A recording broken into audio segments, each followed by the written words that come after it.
The story you are about to hear is true. Only the names have been changed to protect the innocent. Fatima Cigarettes, best of all long cigarettes, brings you Dragnet.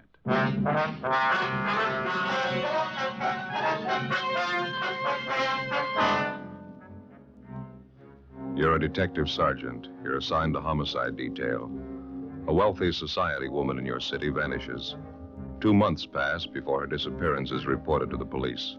There's suspicion of foul play. Your job? Investigate. Webster's Dictionary.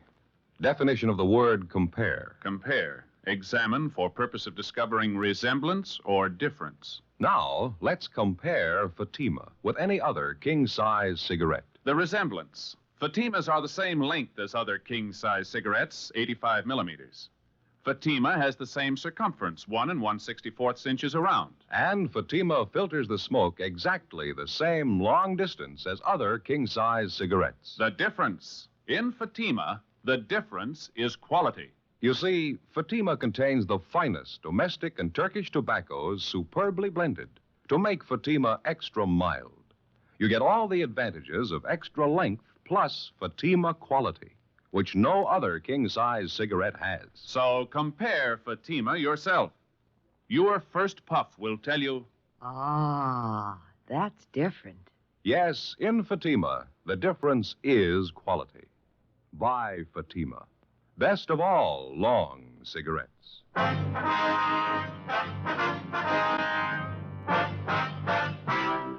Dragnet, the documented drama of an actual crime. For the next 30 minutes, in cooperation with the Los Angeles Police Department, you will travel step by step on the side of the law through an actual case transcribed from official police files. From beginning to end, from crime to punishment, Dragnet is the story of your police force in action. It was Monday, February 8th. It was foggy in Los Angeles. We were working the day watch out of homicide detail. My partner's Ben Romero. The boss is Thad Brown, chief of detectives. My name's Friday. We were on the way out from the office, and it was 11:23 a.m. when we got to the 9th floor of the medical dental building, room 912. Dr. Marston? Yes, what is it? Police officers, doctor. Like to talk to you. Oh, yes. I'm sorry. Daydreaming, I guess. I didn't hear you come in. Well, my name's Friday, doctor. This is my partner, Sergeant Romero. How do you know? How do you do, gentlemen? How do you do, sir? It's about the missing persons report on your wife. You filed it yesterday. Yes, that's right, Sergeant. Certainly glad you came. Like to have this whole thing straightened out as quickly as possible. I want my wife back with me. Well, we'll do everything we can, doctor. There's a few things we'd like to have you straighten out for us, if you will. I thought I made it pretty clear in that report I filed yesterday. What is it you have a question about? I've got a copy of the report right here. Says your wife disappeared December 9th. That's a little over 2 months ago, Doctor. Yes, that's correct. December 9th, Sunday night. We were out having dinner. We had a little argument, and Louise left. I didn't hear from her until the following Friday. That's when she wrote me the first letter. It was from New York. Well, weren't you a little alarmed to find out your wife had left you and gone east? Well, I wasn't too happy about it, but we'd had a few arguments before. Always figured it did both of us good if Louise got away for a little while. Mm-hmm. No, I wasn't particularly worried. She has friends in New York. Would you care for a cigarette? Not right No, now. thank you, doctor. Yeah? I've got a light for you. Thank you. I understand your wife didn't stay with her friends this trip, Doctor. No, apparently she didn't. However, I wasn't too concerned. She wrote me letters twice a week, and then she wrote Stanley. That's our son. He's in military school. Louise wrote to him regularly, too. Mm-hmm. And the last letter you got from your wife was about 2 weeks ago. Yes, sir, exactly 2 weeks ago. Had the same postmark on it, New York. Well, have you any idea at all where she was staying back there? That's a strange part of it, Sergeant. Louise didn't put a return address on any of the letters. Mm-hmm. I inquired of some of our friends back there, but none of them had seen her. Well, I suppose she was staying at a hotel. I don't know which one, though. Well, about those letters, Doctor, now you're sure that they're in your wife's handwriting. You don't think they could be forgeries, do you? It's possible, but I don't think so, Sergeant. I know my wife's handwriting. Do you have all the letters with you, sir? Yes, I'll have my secretary get them before you leave. She's out to lunch now. Right. Oh, excuse me, please. Right ahead. Yes, Dr. Marston. For Miss Taylor. Oh, yes, I'm glad you reminded me. Thank you. I'm sorry, officers. There's a denture I have to have ready for one of my patients by this afternoon. Would you mind if I go ahead and work on it while we talk here? No, it's perfectly all right, Doctor. You go right ahead. Would you mind stepping in the lab? Thank you. All right, fine. Go ahead, Ben. sorry to interrupt everything like this. I do have to have this denture ready, though. We understand, sir. Doctor, you say the night your wife Louise disappeared, the two of you had an argument? Yes, that's correct.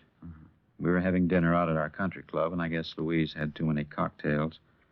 She gets in a nasty mood when she drinks too much. I asked her to stop drinking. She flared up and walked out of the place. Did anyone besides yourself see her leave? Oh, yes, 2 or 3 couples, friends of ours.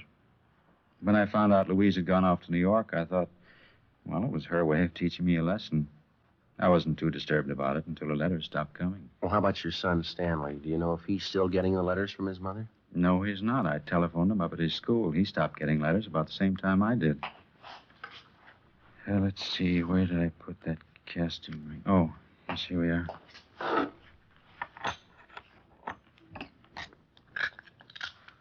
Then, as far as you know, Doctor, no one at all has actually seen your wife since that night at the country club when she walked out and left you. That's correct. As I say, if I hadn't been getting those letters from her every week from New York, I would have called the police in long ago. Would you excuse me, please? Oh, yeah. Quite a bit of oxide in this gold crown I've cast here. A little bit of acid should take care of that.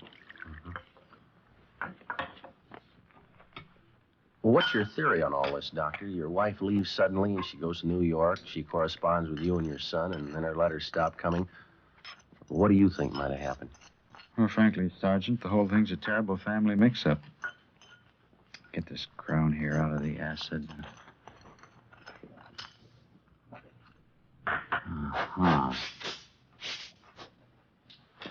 Well, how do you mean, Doctor, a family mix-up? Well, just that.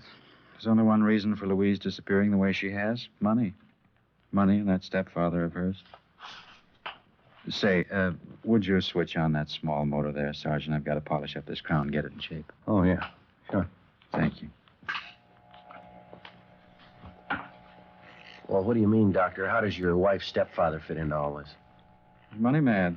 It's about the size of it. I don't know if you're aware of it, but my wife Louise was left a considerable amount of money by her aunt. Well, it was a fortune, as a matter of fact. Louise's stepfather has always been trying to get his hands on it. Excuse me again. Sure, go ahead.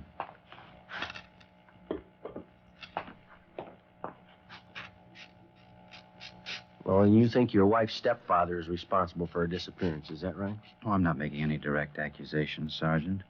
But 2 days ago, or 2 days before Louise disappeared, I had $80,000 in bonds signed over to her. Checked around since she's been gone. Haven't been able to locate the bonds anywhere. You think she had the bonds with her when she left? Guess I'm sure of it. Pardon me just a moment. Yes, go right ahead.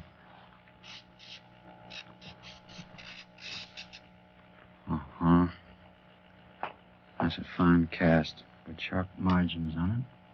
Well, now, the $80,000 worth of bonds, Doctor, do you have any way of proving that you gave those to your wife? Oh, certainly. I have my wife's signed receipt for them. You're welcome to check it over if you like. Just how do you think your wife's stepfather figures in there? Is there any indication he might have made a move to get the bonds? Enough to satisfy me, yes. My secretary told me about it. Lenore Dexter, that's the girl in the reception room. Oh, well. The night after my wife left me at the country club, that'd be December 10th, Miss Dexter was at the airport waiting for a friend to arrive on a plane. While she was waiting, she saw my wife and her stepfather cross through the waiting room and go out toward the main gate. Your secretary's sure it was really your wife and her stepfather? Well, that's what she told me. You're certainly welcome to talk to her yourself if you like. Yes, and well. Now, besides the bonds, do you know of anything else of value that your wife had with her when she left? No, I don't think so. She had her fur coat on, of course. It's expensive. She was wearing her diamond ring, anniversary gift from me, large solitaire, worth quite a bit of money. You can get the description from the jeweler. I'll give you his name. All right, Doctor. Your wife's stepfather, we'd like to have his name and address, too. Surely. I'll have my secretary check on both of them right now. All right, fine. Sergeant, you've got to find Louise. I've got to have her back with me. Well, we'll do everything we can, Doctor. We promise you that. I know my wife wouldn't stay away of her own free will, not this long, not at a time like this. How do you mean, sir? Well, let me show you.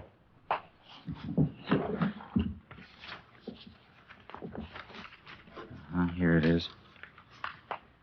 This is the final drawing the architect made for us. What do you think of it? Oh, it's Very nice. Yeah, it certainly is. It's got to be our own building. 12 stories, finest in the city. Uh-huh. Robert A. Marston building for professional men. Louise and I have looked forward to it for a long time. I understand. We settled on the final plans a week before she disappeared. Contractors will start construction in a few weeks now. There's supposed to be a great day in our lives. Laying the cornerstone. Yes, sir, I understand. Great day. Robert A. Marston building. It's a funny thing, isn't it, officers? How's that? Nothing's very great unless there's somebody to share it with. Before we left the office of Dr. Robert Marston, we talked with his secretary, Miss Lenore Dexter. She confirmed the doctor's statement that on the night after Louise Marston had disappeared from the country club, she had seen both Mrs. Marston and her stepfather at the city's international airport. She said she did not follow them. She had no idea of their destination. Dr. Marston gave us the letters his wife had written him during her absence and also his wife's signed receipt for the $80,000 worth of bonds. Each of the letters was postmarked New York, and the dates on them ranged from December 15th to March 24th. Well, Ben and I drove back to the office and put in a call to the home of the missing woman's stepfather, a Mr. William House. Then we went down the hall to the office of Don Meyer, our handwriting expert. We gave him the letters, which supposedly had been written by Mrs. Marston from New York, along with a signed receipt for the bonds and various other exemplars of her handwriting, which we had obtained from her bank. 2:50 p.m. The missing woman's stepfather, William House, arrived at the office. He was a tall, graying man, dignified, well-dressed. It's about time the police started looking into this thing. How long does a person have to be missing before there's an investigation? The missing report was only filed yesterday, Mr. House. If you knew your stepdaughter was gone, why didn't you report it? I've had private detectives working on this for a month. Had them checking everything about the case. How much luck have they had? Frankly, not much. I still got them working on it. Well, getting back to what we have on hand, Mr. House, how about this statement of Dr. Marston's secretary? She says that she saw you with Mrs. Marston at the international airport the night after she disappeared. It's a lie. I haven't been near that airport in 6 months. It's a lie, and I can prove it. I don't know what Marston's up to, but he isn't going to get away with it. What do you mean with that, sir? I think he's murdered Louise. I think he killed her and buried her somewhere. That's my honest opinion. You sound sure of it. I am sure of it. I knew Marston for what he was the day I met him. He's a fortune hunter, pure and simple. He's after Louise's money, and nothing's going to stop him. Nothing has stopped him. Well, I was under the impression that Dr. Marston was wealthy before he married your stepdaughter. Isn't that right, sir? Certainly not. He was just another poor dentist with a lot of big ideas. All this talk about putting up a building, naming it after himself. Why, Louise fought him on that constantly. He's some kind of crazy egotist. And what about the $80,000 in bonds he says he signed over to Mrs. Marston? If he told you that, he's a bigger liar than I thought. Well, he gave us a receipt for the bonds. It was signed by his wife. Can you account for that? Frankly, no. Either he got her signature on it by some kind of trick, or he forged it. I'm sure he never had that much money. Those bonds belong to Louise. And what about the letters Dr. Marston got from his wife? You think they were forged, too? I'm positive they were. Don't you see, officer? It's the perfect cover-up for him. Well, one way or the other, it's not going to take us long to find out the truth. Our handwriting man's checking over the letters and the bond receipt now. Can you fill us in at all on Dr. Marston's background, Mr. House? Only since he's been connected with the family, since he married Louise. Say, would you give me a cigarette, please? I went off and left mine at home. Oh, sure. Here you are. Thank you. Thank you. I can't tell you how I feel about it, officer. I'm afraid of that man. I'm deathly afraid of him. I know he's done something terrible to Louise. Well, how can you be so sure of it, Mr. House? You must have some basis for your opinion. I just know, that's all, Sergeant. If Louise had just disappeared and there wasn't any question of money involved, I wouldn't be so anxious about it. But $80,000 worth of bonds, that'd be enough to tempt Marston to murder his own mother. You don't know him like I do. Well, what do you know about him, sir? There must be something concrete. I can tell you this much, officer. Marston's a man who is capable of murder. Now, I'm a sensible man. I don't walk up and down the street looking for murderers. But I know when we've got one in the family. That much you've got to believe. You will believe it. Well, sir, excuse me just a minute. I'll get that. Homicide, Friday. Yeah, Don. All right? All of them? Right. Thank you, Don. Well, that was our handwriting man, Mr. House. Yes? He just finished checking the writing in those letters and on the receipt for the bonds. What'd he say? Forgeries? No, sir, they're genuine, every one of them. As soon as William House left the office, Ben and I began an immediate check of his whereabouts the night after his stepdaughter, Louise Marston, had disappeared. We talked to his friends and associates, members of the staff at the club where he lived. We found a dozen people who backed up House's claim that he was nowhere in the vicinity of the airport the night after Mrs. Marston dropped from sight. We went back and talked with Dr. Marston's secretary, Lenore Dexter. She still insisted that she had actually seen House at the airport with the missing woman. Dr. Marston and the stepfather continued to accuse each other of murder. At our request, repeated efforts were made by the New York police to locate Mrs. Marston. No luck. We checked and rechecked with the maid at the home of the missing woman. All she could tell us was that Louise Marston never returned home after leaving the country club, and also that she'd been wearing a fur coat and an expensive diamond solitaire ring. A week passed, and then 2 weeks. We stayed on it, but there wasn't much progress. The case of Louise Marston came to a virtual standstill. Wednesday, February 24th. Hi, Joe. Morning. Anything new? Yeah, I think we got to break the Marston case. Oh, what do you got? Maid out of Dr. Marston's home. She called first thing this morning. Said Dr. Marston had a little dinner party out there last night. What about it? One of the people there was Marston's secretary, that Lenore Dexter. Oh, yeah. She was wearing a large diamond ring. Yeah? Maid got a good look at the ring. Mm-hmm. Says it's the same one Mrs. Marston was wearing the night she disappeared.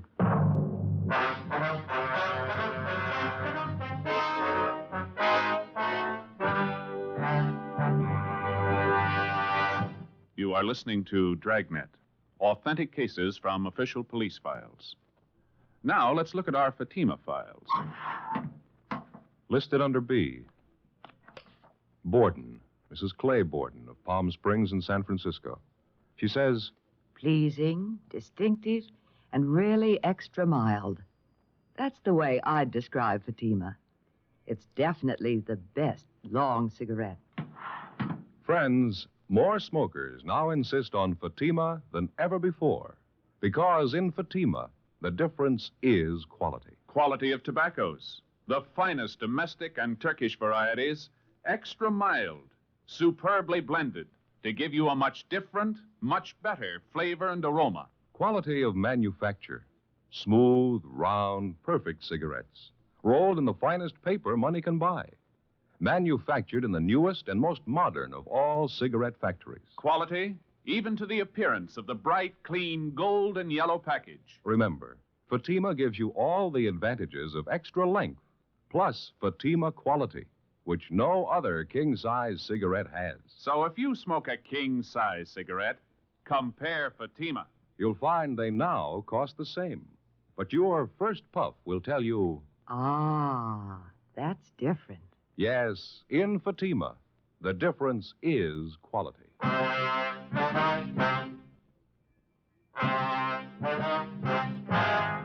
Wednesday, February 24th, 9:15 a.m. Ben and I drove out to the home of Dr. Robert Marston and talked to the maid. She told us that on the previous evening, the doctor had had a small dinner party and that one of the guests was the doctor's secretary, Lenore Dexter. The maid told us that she'd gotten a close look at the diamond ring that Miss Dexter was wearing and that she was sure it was the same ring that the doctor's wife, Louise Marston, had been wearing the night she disappeared. 10:20 a.m. We left the Marston house and headed downtown to the doctor's office in the medical dental building. The office was closed and locked. We got back in the car and drove out Sunset Boulevard to Lenore Dexter's home address. We found the secretary having breakfast alone in her two-room apartment. She explained that on Wednesdays, the doctor never opened his office before noon. We questioned her about the dinner party at the doctor's home the night before. We asked her about the diamond ring that she wore at the party. She became confused and hesitant. Well, what about it, Miss Dexter? Was that your diamond ring you were wearing at the dinner party? No, Sergeant, it wasn't. I guess it belongs to Dr. Marston, either him or his wife. Well, did he give it to you as a present? No. You see, I guess the doctor had a few cocktails before dinner. Maybe one too many. He went upstairs and came down with the ring. He insisted I wear it. He was very insistent. Uh-huh. I didn't want to make a scene, so I put the ring on. I gave it back to the doctor just before we left the house. My boyfriend was with me at the party. We had a terrible argument over it. He's very jealous. Tell me, Miss Dexter, did Dr. Marston have any special reason for wanting you to wear the ring? No, he just said he liked me and that I was pretty and I ought to have pretty things.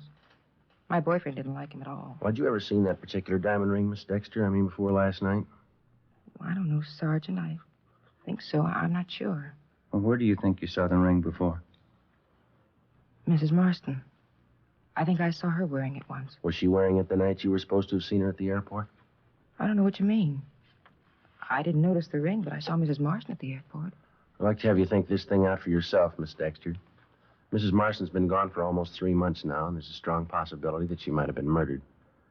You can make up your own mind about it, miss. If you're not involved in that disappearance, I'd advise you to tell us the truth. It might save you a lot of trouble. Miss Dexter? You mean about my seeing Mr. House at the airport with the doctor's wife the night after she disappeared? Yes, ma'am, that's right. You sure that's the truth? I didn't want to get involved, Sergeant. I didn't want any part of it. You mean you didn't see Mrs. Marston and her stepfather at the airport that night, that you made it all up? I didn't make it up, Sergeant. I swear I didn't. He told me what to say. He said to do it as a favor for him. Who's that, miss? Dr. Marston. We continued to question the secretary, Lenore Dexter. She confessed that Dr. Marston had directed her to tell the story about seeing Louise Marston and her stepfather, William House, at the international airport. It was all a complete lie. She said that Marston had explained that the whole thing was just a practical joke, that it didn't mean anything. When Mrs. Marston was officially reported missing, she thought of going to the police, but Marston had frightened her out of taking any such action. The only other suspicious thing she could recall about Mrs. Marston's disappearance was a conversation between the doctor and his architect, Mr. Harold Whitmore. He was the architect who had planned and designed the projected Robert A. Marston building for professional men. Well, the secretary told us the doctor's conversation with the architect had taken place about a month before Mrs. Marston's disappearance, and that she'd heard the doctor mention to the architect something about New York and a packet of letters. Lenore Dexter was taken downtown, where she gave us a complete signed statement. Ben and I got in the car and drove to the offices of architect Harold Whitmore over on South Hope Street. He was a tall, florid-faced man, very cooperative. Yeah, I remember that conversation with Dr. Marston. He gave me a bunch of letters, at least a couple of dozen anyway. They were addressed to the doctor and his little boy, Stanley. What do you want you to do with the letters, Mr. Whitmore? He asked me if I had any friends in New York, and I said I did. Then he said he was playing some kind of practical joke on his wife and son. He gave me the letters and asked me if I'd send them to a friend in New York and have him mail them back one at a time. You agreed to do that? Yeah, that's right. The letters were all sealed and stamped, all in order, the way they were supposed to be mailed. I just sent them back to this friend of mine, Bob Rogers, in New York, and forgot all about it. Mm-hmm. Mr. Whitmore, how long have you known Dr. Marston? Very long? No, not too long, only in a business way. He wants to put up this office building of his, and I'm handling the job for him. He's sure nuts on the subject. Can't wait till we start construction on the job. I think his life depended on it. You know much about his personal life? Where'd you first meet him? Let's see, I think it was around October of last year. He and Mrs. Marston were building a summer place down at Malibu, and I helped out with the plans. The doctor was always hanging around there, helping out with the work whenever he could. Uh-huh. And that's the only previous contact that you had with him, huh? And that's about all, yeah, building the beach house. Dr. Marston thought he had some new ideas about building a new type basement in the place. That's so? Yeah, not a bad job on a cellar for an amateur. Used enough cement on it to sink a battleship. No, just a second, Mr. Whitmore. Did Dr. Marston cement in the basement while the house was being built? Is that... No, about a couple of months later, around the middle of December, I think. Do you remember the date exactly when he did the cement work? Not exactly. About the 12th or 13th of December, I think. Mm-hmm. Yeah, right after his wife disappeared. Wednesday, February 24th, 1:30 p.m. Ben and I picked up Dr. Robert Marston and brought him downtown to the office. We questioned him for an hour and informed him of the evidence against him. Despite the statement of architect Harold Whitmore, the doctor insisted he was innocent of any crime connected with the disappearance of his wife. We contacted the New York Police Department and asked them to check on architect Whitmore's friend, Robert E. Rogers. A special detail of men was dispatched to the summer home at Malibu to see what they could find. Half an hour later, Dr. Robert Marston was placed in a car, and Ben and I drove him to the Malibu home. We continued questioning him during the drive, but he refused to make a statement of any kind. On our arrival at the beach cottage, we found Marston's young son, Stanley, together with the maid and the family butler. We took Dr. Marston downstairs to the basement.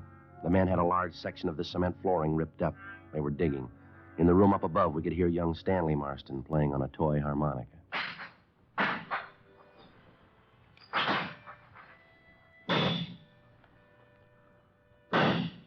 I'd like to know something, Sergeant, just for my information. Yes, sir?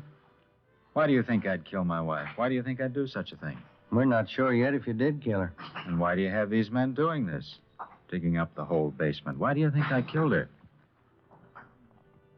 You won't find anything. You might as well tell them to stop now. They won't find anything. I explained everything to you. Why can't you take my word for it? And you still haven't explained about those letters, why you had them sent to New York, why you had them mailed back here one at a time. Got nothing to do with it. Why can't you believe me? Your wife didn't disappear without a reason, Doctor, and we'd like to know what the reason is. I told you a dozen times over. You know what happened. We were at the country club, Louise and I. She was drinking a lot. I told her to lay off. We had an argument. She walked out, that's all. She walked out. I didn't see her anymore. Yes, sir. We'll have it all worked out. Don't worry about it. Why can't that maid look after the boy up there? Making all that noise. Why can't you take him out somewhere down to the beach? Romero? Yeah? See you a minute. Oh, yeah, right.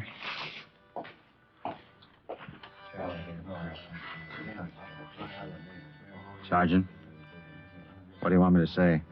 What's that? They've found her. You know that. Louise, right where I buried her. What do you want me to say? Well, that's up to you. Guess you wouldn't understand, would you, Sergeant? The only thing I ever wanted in my life. She wouldn't let me have it. The building. Robert A. Marston building. For professional men. You mean your wife wouldn't give you the money for it? That's why you quarreled, is that it? I tried to tell her. It was one fight after another. She didn't know how much it meant to me. And that's why you killed her, huh? I followed her outside the country club that night, drove her to my office. She was pretty drunk. Mm-hmm. We pretended she was on a trip to New York. I had her write the letters, had her sign the receipt for the bonds. Wasn't hard to do. How'd you kill her? Put my hands around her throat. Didn't stop until she was dead. Joe? Yeah, man. They found her. You ready to go, Doctor? All right. It was a dream of a lifetime, Sergeant. I almost had it. The Robert A. Marston building. Finest in the city. Yeah. You want to come upstairs, Doctor? We'll get your coat. You'll try to understand, won't you? I wanted something that'd last. My own building. My name on it. Something you'd remember. Yeah. That's the reason I killed Louise. She didn't want me to have it. My own building. Something that would last. Make the people remember. Well, you made it, Doctor. Why worry? What? You don't need a building. They'll remember you.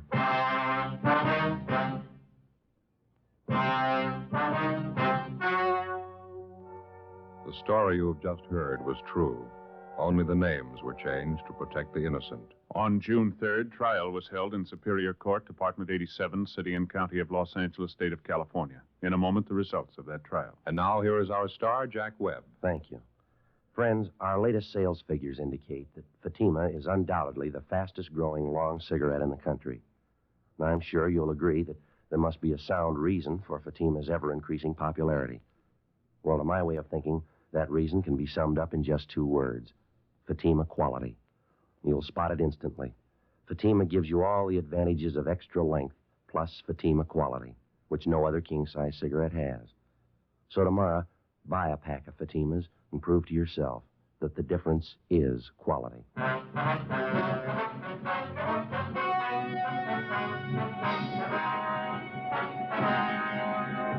Robert Alexander Marston was charged with murder in the first degree.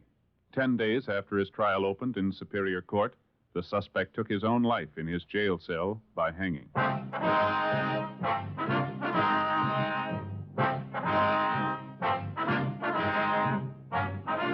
You have just heard Dragnet, a series of authentic cases from official files. Technical advice comes from the Office of Chief of Police W.H. Parker, Los Angeles Police Department.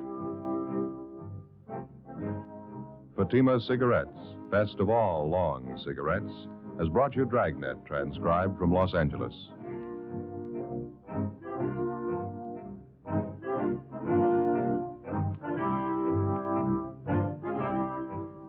Stay tuned for Counter Spy next over most NBC stations.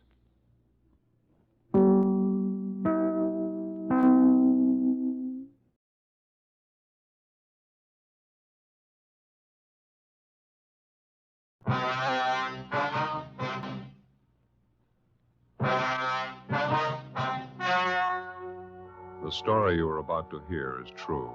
Only the names have been changed to protect the innocent. Fatima Cigarettes, best of all long cigarettes, brings you Dragnet.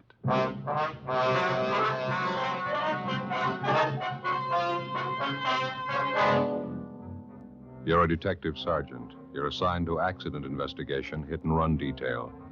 You receive a call that two elderly women have been struck down in a crosswalk by a hit and run driver.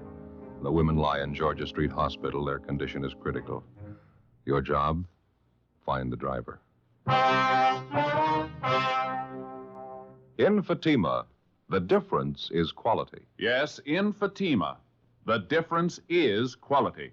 Quality of tobaccos. The finest domestic and Turkish varieties, extra mild, superbly blended, to give you Fatima's much different, much better flavor and aroma. Quality of manufacture. Smooth, round, perfect Fatima cigarettes. Rolled in the finest paper money can buy. Manufactured in the newest and most modern of all cigarette factories. Quality. Even to the appearance of the bright, clean, golden yellow Fatima package. So compare Fatima yourself today. You'll find Fatima gives you all the advantages of extra length, plus Fatima quality, which no other king-size cigarette has. Yes, light up a Fatima. Your first puff will tell you, Ah, that's different.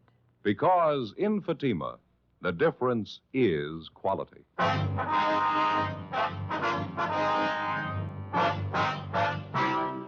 Dragnet, the documented drama of an actual crime.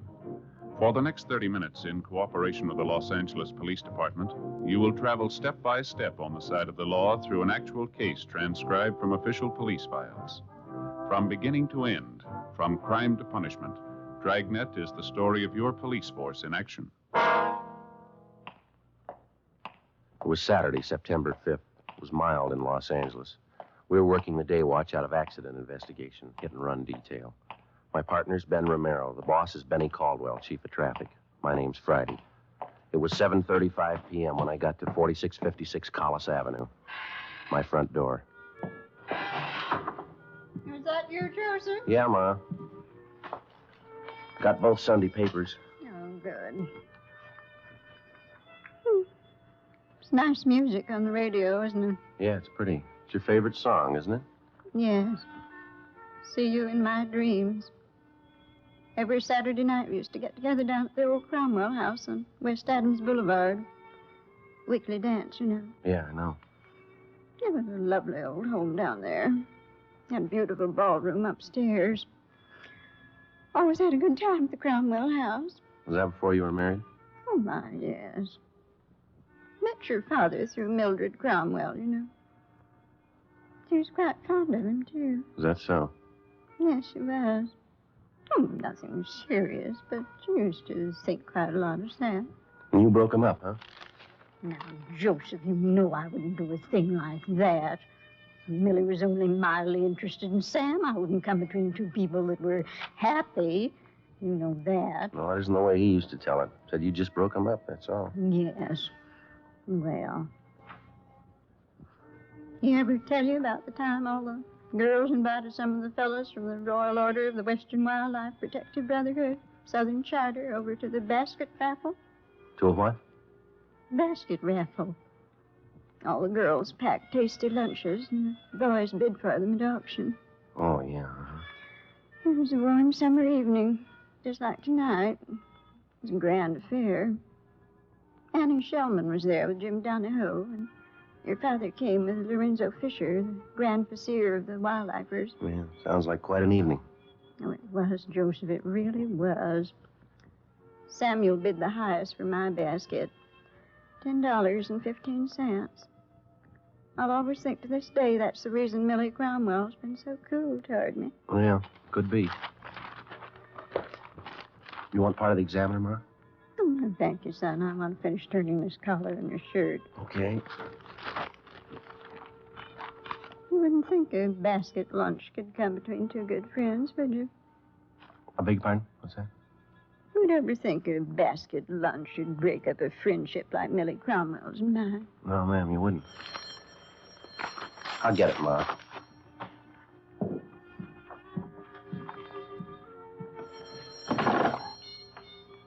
Friday talking. This McDermott, Joe. Oh, yeah, Mac. Got a bad one. Two elderly women were struck by a hit and run. Well, just a minute, Mac. I can't. Hey, Ma, would you turn down the radio, please? You're all right. Thank you. Yeah, Mac, go ahead. 3 blocks west of Riverside on Los Feliz.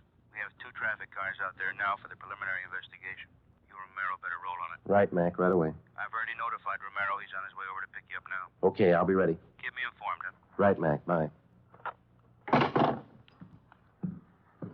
Do you have to go back to work, Joseph? Yeah, where'd you put my flashlight, do you remember? It's right here in the desk. Okay, thank you. What is it, son? An accident? Yeah, bad one it sounds like. Hit and run. Who was it? Did they say? A couple of elderly women struck down up on Los Feliz. Isn't that terrible? Yeah, Ma, they're all terrible. 10 minutes after I hung up the phone, Ben arrived, and at 8:10 p.m. we got to the intersection of Los Feliz Boulevard and Commonwealth Avenue. The bodies of the two victims had been removed and taken to the Georgia Street Receiving Hospital. One of the uniformed officers was taking photographs of the scene. His partner was picking up particles of glass and all physical evidence left by the hit-and-run driver. He identified himself as Officer E.W. Hyde, Unit 61T. Few pieces of the headlight lens and the chrome ring, about all. And this is the point of impact, huh? Yeah, that's right. It's 24 feet south of the northerly pavement and about 12 feet east of the westerly curb line. Right in the crosswalk up there, huh? Yeah. And freshly painted, the driver couldn't miss seeing it, could he? Yeah, it's well illuminated, good street lighting up here. Hyde, were the signals in operation? No, they weren't. Boulevards stop here, though. Blinkers are all in operation. How far were the bodies of the victims thrown? Body number 1 was thrown 70 feet. Body number 2 was knocked 38 feet in the southwest direction. Both came to rest approximately at the center line of the street. Whoever did it was going at a high rate of speed. That's what we figured. I told you there were no skid marks, didn't I? Yeah, you did. Any witnesses? Yeah, there's 3, but only one I think will be helpful. What's the name and address? He's right over there on the curb now. Name's Richard Morgan. Runs a nursery there. Well, thanks, Hyde.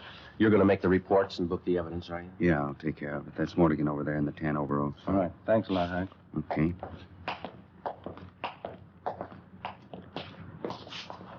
Your name, Richard Morgan, is that right, sir? Yeah, that's right. Police officers, Mr. Morgan. This is Sergeant Romero. How are you? Hi, sir. My name's Friday. We're out of accident investigation. I'd like to talk to you about the accident that just happened here. Sure was a bad one. Hope you catch those kids. Didn't even slow down. I understand you witnessed the accident. Wonder if you'd be kind enough to tell us what you saw. I was just closing up my nursery here. Just unlocked my car and was about to get in when I saw this car come shooting up Los Feliz there. Fast clip. Where were the two women? They were just stepping off the curb onto the crosswalk over there. I could tell they didn't see the car. Yelled, honked my horn. Guess I wasn't quick enough. It was just awful. Go on, Mr. Morgan. Oh, the way that car hit those women looked to me like he knocked them 50 feet at least. Then, just like nothing at all, the car raced right on through the intersection on down Los Feliz, that way. Did you get a look at the driver? No, sir, not too good, but I believe he had blonde hair. Looked to me like he was alone in the car. Mm-hmm. Anything more about him? Looked like a young kid to me. I'll bet on that. He was a young, blonde kid, about 18, 19, around in there.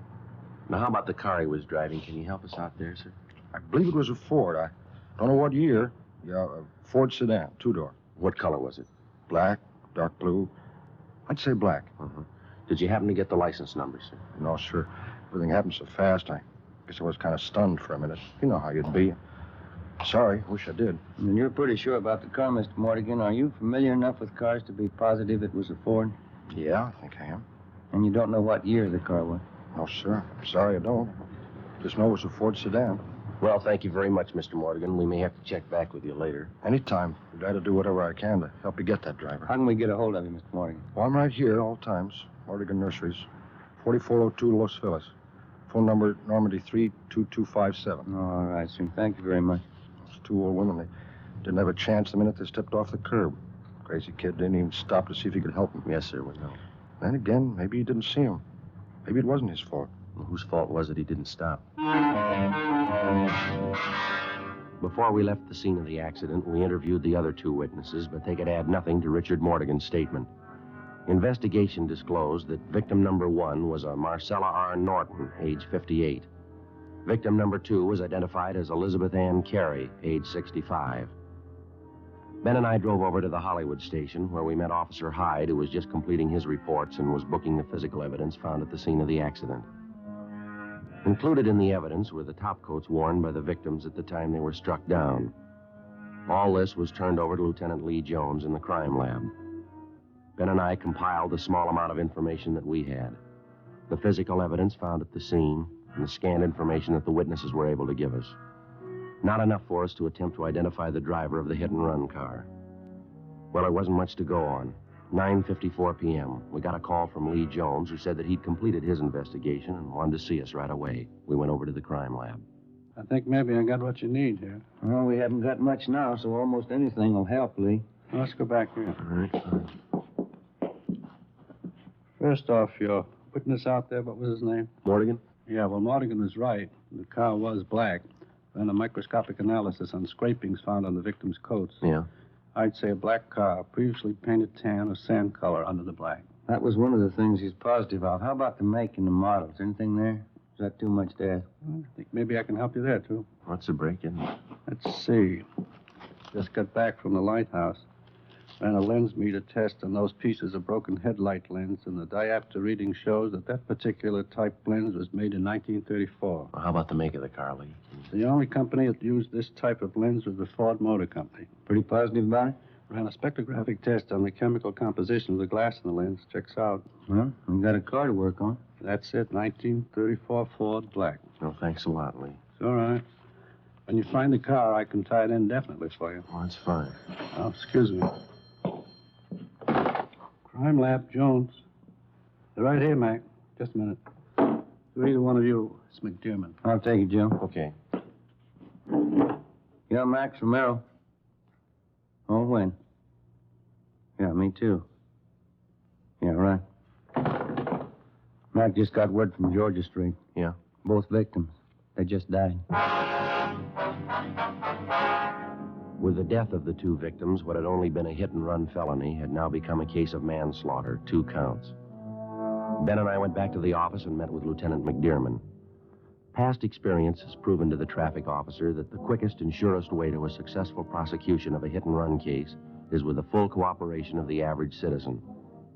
A hit-and-run felony differs from the ordinary police case in that the investigating officers are not dealing with a criminal suspect.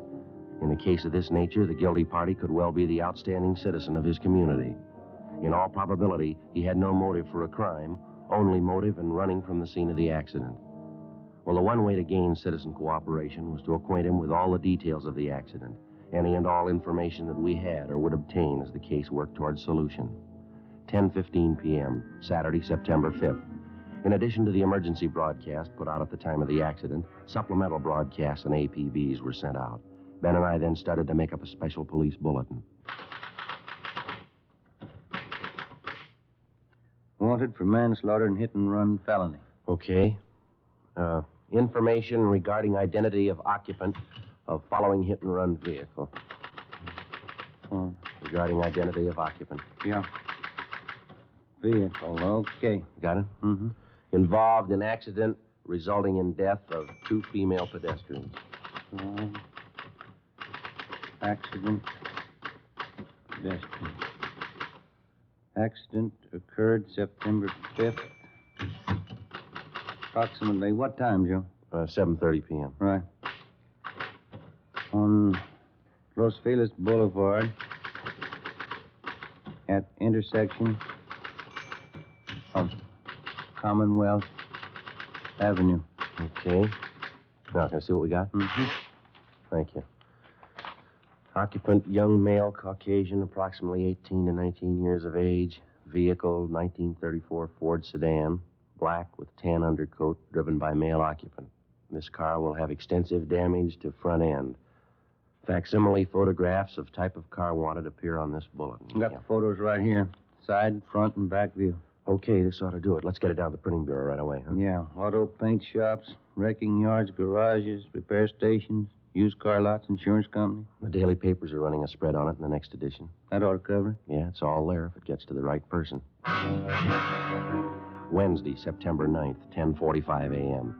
The inquest of the 2 hit-and-run victims was held, and the jury returned a quick verdict of manslaughter, 2 counts, naming a John Doe as guilty. For the next 3 weeks, we received numerous phone calls concerning the black Ford sedan. All leads were checked out and failed to materialize. Cars fitting the description of the wanted vehicle were constantly being stopped and the occupants questioned. We got nowhere. Ben and I followed up on our bulletins. We checked various garages and paint shops. Used car lots were checked and rechecked. No luck. Monday, October 3rd, 2:30 p.m. We were on our way back to the office after having canvassed several wrecking yards and repair stations. I never knew they made so many black 34 Fords. Yeah. I don't see how we could have overlooked anything, you. No, I don't. Something ought to break on this thing soon. We just had a little more to go on. That license number, if somebody could have seen it. Yeah, that'd help, wouldn't it? I'll get it.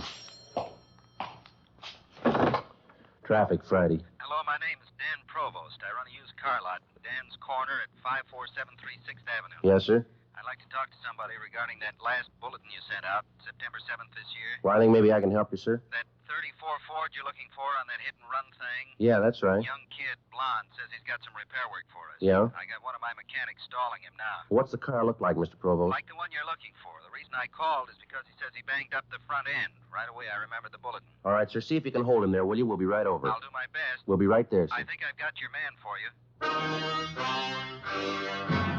It took us 15 minutes to get to 5473 6th Avenue, Dan's Corner. We crossed over the gravel-covered lot to the rear, where we found a small wooden shack marked office. Dan Provost met us at the door. I'm Provost. You the police? Yes, sir, that's right. I'm sorry. I did my best, but I couldn't hold him here without making him suspicious, but I'm sure he'll be back. How do you know? You see, he bought this car from us, says he had a little accident and wanted us to fix it up for him. I told him we would if he'd bring it in. Why do you think he left? It's only been about 15 minutes since you called us downtown. Well, he might have heard me talking to you. Well, if he did, and he's our man, I doubt very much if he'll be back. Oh, I bet he will. Blonde kid, about 19 years old, driving a black 34 Ford, just like the one you're after. Well, can you give us his name and the license number of the car? Sure, it's Curly Watson. License number, I got it right here. It's 9R9707. I looked it up on his contract. And this name, Curly, you have his full name? Sorry, I guess I'm a little excited. It's Wilfred E. Watson. Everybody around here calls him Curly. I'm pretty sure he's the one you want. I know that car. I bought it from us about 5 months ago. Well, it's just too bad you couldn't have detained him just a little longer, Mr. Provost. Well, like I say, you don't have to worry. He'll be back. What makes you so sure? From the way he described the damage to us, I'd say he's got about $75 to $100 worth of work on that front end. Yeah? I know he's the man you want. I'm going to be in trouble if he's not. What do you mean? Well, it was the only thing I could do on the spur of the moment like that. Yeah. That's how I know for sure he'll be back here. Well, how's that? I told him I'd fix his car free.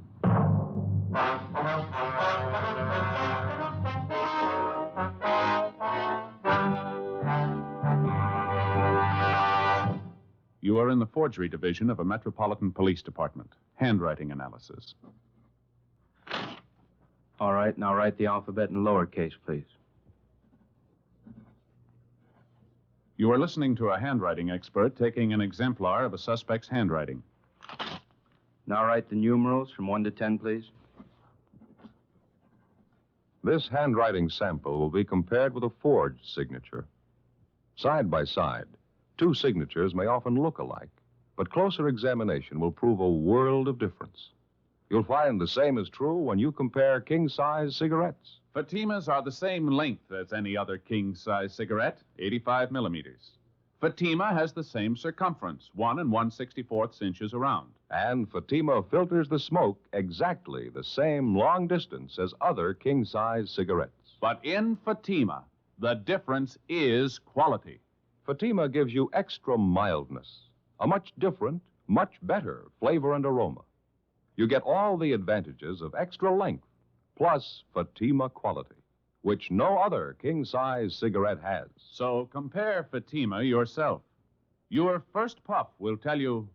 Ah, that's different. Yes, in Fatima, the difference is quality. Best of all, long cigarettes.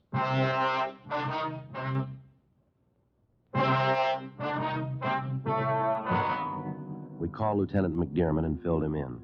He sent Sergeants Kilpatrick and McClendon out to relieve Ben and me and to maintain a stakeout on Dan's Corner, the used car lot, in the event the suspect should return. We went back downtown to R&I. Wilfred E. Watson had a record and was wanted by the Fresno Police Department, where he had jumped bail. The charge was grand theft. We took Watson's mugshot back to the used car lot, where he was positively identified by Dan Provost. Ben and I went to his last known address. The landlady told us that Watson had moved approximately a month ago and had not left a forwarding address. From his mama sheet, we obtained a list of his friends and associates. All efforts to locate him failed. The stakeout continued. We showed the mugshot to Richard Mortigan, the one good witness to the accident. He said he could not identify Watson as he did not get too good a look at him, but he stated that there was a possibility that he could be the man. A week went by. The whereabouts of the suspect was still unknown. Tuesday, October 10th, Ben and I were out running down a lead on Watson when we received a call to return to the office. Lieutenant McDearman met us as we got there. I put that call in for you. Anything doing, Mac? I got a lead. I don't know how good it'll be, but we ought to check it out right away. Well, what do you got? We just received a call from the Santa Monica PD. Uh-huh. Mrs. Agnes Hastings called in and gave him a little something. Yeah? As I say, maybe there's nothing in it, but see what you think. All right. The Hastings woman stopped in at a local soda fountain down there. The place is patronized by the hot rod crowd. Mm-hmm. Said she overheard part of a conversation between a couple of the kids. Yeah? This one dark-haired boy was sitting at the counter when another kid walked in the front door. The kid that came in had red hair. The dark-haired kid said, "Hi, Red," and the redhead sat down by him. Yeah.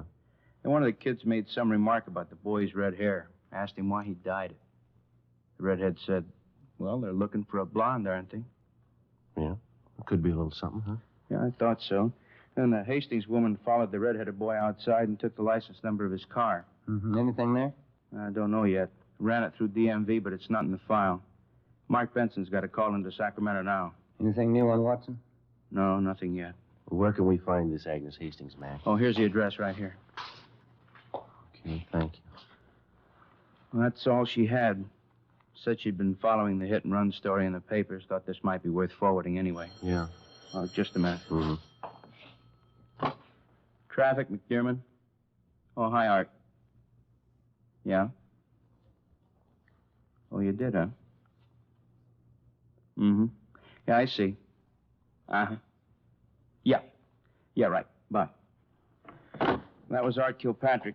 He and McLendon picked up Watson. Yeah, anything? They're bringing him in now. They say this Watson denies the hit and run. Jones will check his car over, then we'll know a little more. Well, there's not much we can do till we hear from Benson on the Santa Monica thing. Well, maybe there is. What's that? We got 2 leads. We can hope one of them's right. While waiting for the call from Mark Benson at CHP, Ben and I drove over to the police garage on South Figueroa. Wilfred Watson's car had been impounded, and Lee Jones had made his investigation. His findings eliminated Watson's 34 Ford as being the hit-and-run car. Investigation showed that Watson's car was involved in an accident, but this was 5 days prior to the killing of the 2 women pedestrians. Wilfred E. Watson was booked for the Fresno authorities for prosecution on their warrant. This left only the one lead, the red-headed boy who had dyed his hair. If Agnes Hastings' observations had been correct, the fact that the boy originally had blonde hair made him a possible suspect. 11 a.m. The information from DMV came through from Sacramento. The car was registered to a Calvin L. Martin, 16 Boardwalk Lane, Santa Monica. The car was a 1939 Dodge sedan, legal the same. 16 Boardwalk Lane was a small beach house facing out on the Pacific Ocean in the town of Santa Monica. 11:26 a.m. We arrived in front of the house. This is it, number 16. Yeah, all right, let's go up on the porch. Mm-hmm. I don't see anybody around. Looks like nobody's home. Well, let's try the bell. Mm-hmm.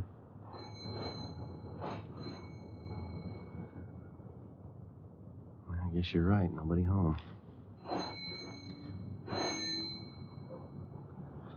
Yeah. Let's check the garage, huh? All right. It's around the side, isn't it? Yeah, it's right there. Oh, yeah. Padlock. Maybe there's a window on the side. Mm-hmm. Yeah. Come here, Joe. All right. Window's kind of dirty. I'll wipe it off a little. Yeah, that's better, huh? Can you see anything? Take a look, Joe.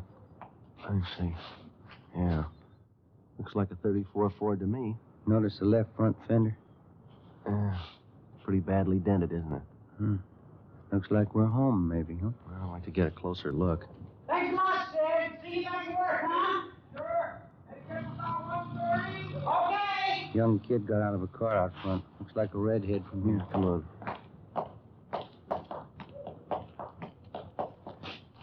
Hi.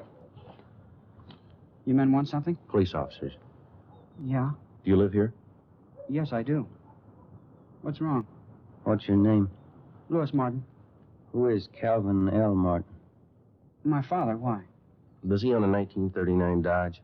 Yeah, that's right. Anything wrong? Whose car is that down in the garage there? Belongs to a friend of mine. I just let him keep it in there. What's his name? Jesse. Yeah, well, Jesse what? Jesse Armstrong. Where does he live? Over on Venice Boulevard. What's the number? I don't know offhand. You let him park his car here in your garage and you don't know where he lives? Well, I know, but I just can't think of it. I don't understand. What's wrong? You got a key to the garage? No, Jesse's got it. You don't keep a key to your own garage? No, I let Jesse keep it. You always had red hair? Sure. Why? Red on top and blonde at the roots. Is that it? I wish you'd tell me what's going on. No, Armstrong, you tell us. Well, Watch it, Joe. All right. Let's hold it right here. I didn't do anything. Let me go. Well, how about it, son? That's the second time you tried to run now, isn't it? How'd you find me? Who told you? You want to tell us about it? I didn't mean to hit those two women. I was coming home from up in L.A. I was late, and I was trying to hurry to get home. I didn't see him until it was too late. Why didn't you stop? Why'd you run? I was afraid. I just couldn't face it. I thought I could get away with it, I guess. I'm sorry. I didn't mean to do it. Do you know those two old women died as a result of you running them down? No. I didn't know they'd die. All right, come on, son. Let's go. I didn't really mean to do it. I'll tell everybody I'm sorry. I am sorry. That'll make a difference, won't it? You killed two people. You figured.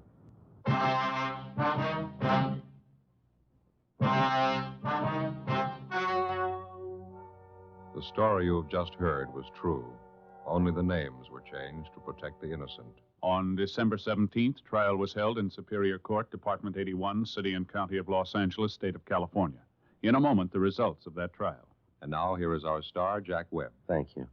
Friends, I can give you over a dozen good reasons why Fatima is the best of all long cigarettes, but I'd rather let Fatima speak for itself. That's why I suggest that you buy a pack tomorrow, and then compare Fatima with any other long cigarette. You'll find, just as I have, Fatima's extra mildness gives you a much better flavor and aroma. You get all the advantages of extra length plus Fatima quality, which no other king-size cigarette has. Ask your dealer for Fatima, best of all long cigarettes.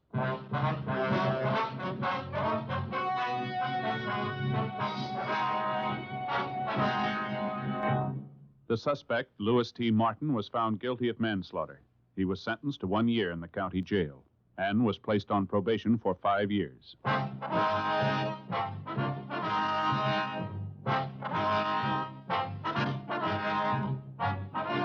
You have just heard Dragnet, a series of authentic cases from official files. Technical advice comes from the Office of Chief of Police W.H. Parker, Los Angeles Police Department. Fatima Cigarettes, best of all long cigarettes, has brought you Dragnet, transcribed from Los Angeles. Stay tuned for Counter Spy next over most NBC stations.